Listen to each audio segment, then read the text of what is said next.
I thank Mr. Carlo for her briefing. I now give the floor to Mr. Jeffrey Sachs.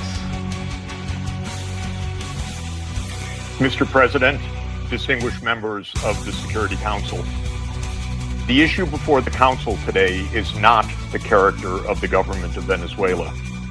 The issue is whether any member state, by force, coercion, or economic strangulation, has the right to determine Venezuela's political future or to exercise control over its affairs.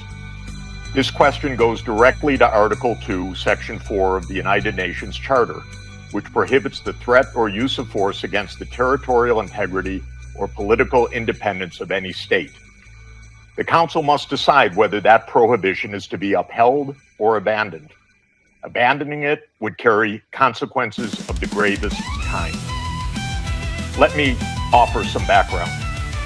Since 1947, the United States foreign policy has repeatedly employed force, covert action, and political manipulation to bring about regime change in other countries.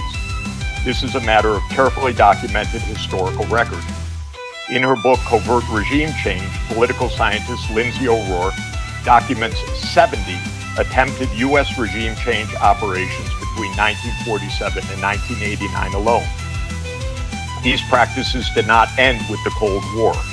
Since 1989, major United States regime change operations undertaken without authorization by the Security Council have included, among the most consequential, Iraq 2003, Libya 2011, Syria beginning in 2011, Honduras 2009, Ukraine 2014, and Venezuela from 2002 onward.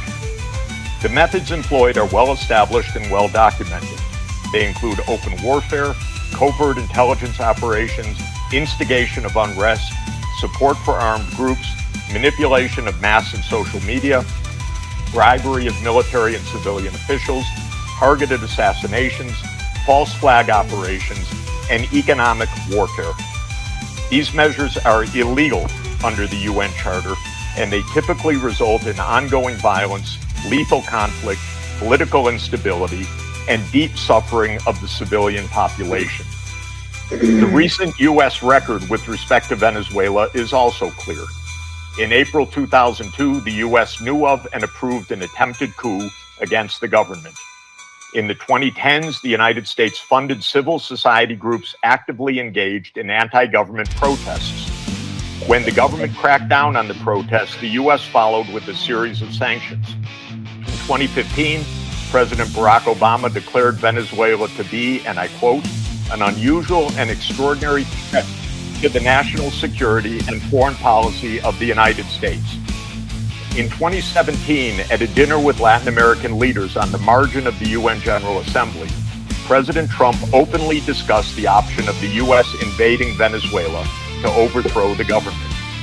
During 2017 to 2020, the United States imposed sweeping sanctions on the state oil company PDVSA. Oil production fell by 75% from 2016 to 2020, and the real GDP per capita declined by 62%. The UN General Assembly has repeatedly voted overwhelmingly against such unilateral coercive measures. Under international law, only the Security Council has the authority to impose such measures. On the 23rd of January 2019, the United States unilaterally recognized Mr. Juan Guaido as interim president, and a few days later froze approximately $7 billion of Venezuelan sovereign assets held abroad and gave the designated authority over certain of these assets. These actions form part of a continuous U.S. regime change effort spanning more than 2 decades. In the past year, the United States has carried out bombing operations in 7 countries, none of which were authorized by the UN Security Council, and none of which were undertaken in lawful self-defense under the Charter. The targeted countries include Iran, Iraq, Nigeria, Somalia, Syria, Yemen, and now Venezuela. In the past month, President Trump has issued direct threats against 6 UN member states, including Colombia, Denmark, Iran, Mexico, Nigeria, and of course, Venezuela. Members of the Council are not called upon to judge Nicolas Maduro. They are not called upon to assess whether the recent U.S. attack and ongoing naval quarantine results in freedom or in subjugation. Members of the Council are called upon to defend international law, and specifically the UN Charter. The realist school of international relations, articulated most brilliantly by John Mearsheimer, accurately describes the condition of international anarchy as the tragedy of great power politics. Realism is therefore a description, not a solution for peace. Its own conclusion is that anarchy leads to tragedy. In the aftermath of World War I, the League of Nations was created to end the tragedy through the application of international law. Yet the world's leading nations failed to defend international law in the 1930s, leading to renewed global war.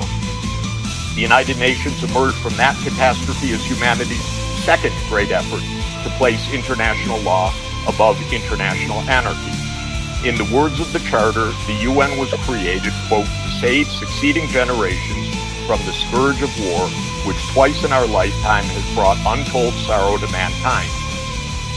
Given that we are in the nuclear age, failure cannot be repeated. Humanity would perish. There would be no third chance. To fulfill its responsibilities under the Charter, the Security Council should immediately affirm the following actions. The United States shall immediately cease and desist from all explicit and implicit threats or use of force against Venezuela. The United States shall terminate its naval quarantine and all related coercive military measures undertaken in the absence of authorization by the UN Security Council. The United States shall immediately withdraw its military forces from within and along the perimeter of Venezuela, including intelligence, naval, air, and other forward-deployed assets positioned for coercive purposes. Venezuela shall adhere to the UN Charter and to the human rights protected in the Universal Declaration of Human Rights. The Secretary General, I recommend, should immediately appoint a special envoy mandated to engage relevant Venezuelan and international stakeholders and to report back to the Security Council within 14 days with recommendations consistent with the Charter, and the Security Council should remain urgently seized of this matter. All member states should refrain from unilateral threats, coercive measures, or armed actions undertaken outside the authority of the UN Security Council.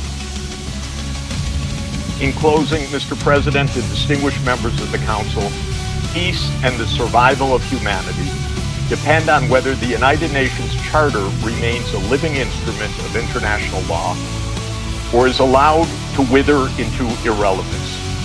That is the choice before this Council today. Thank you very much. I thank Mr. Sachs for his briefing.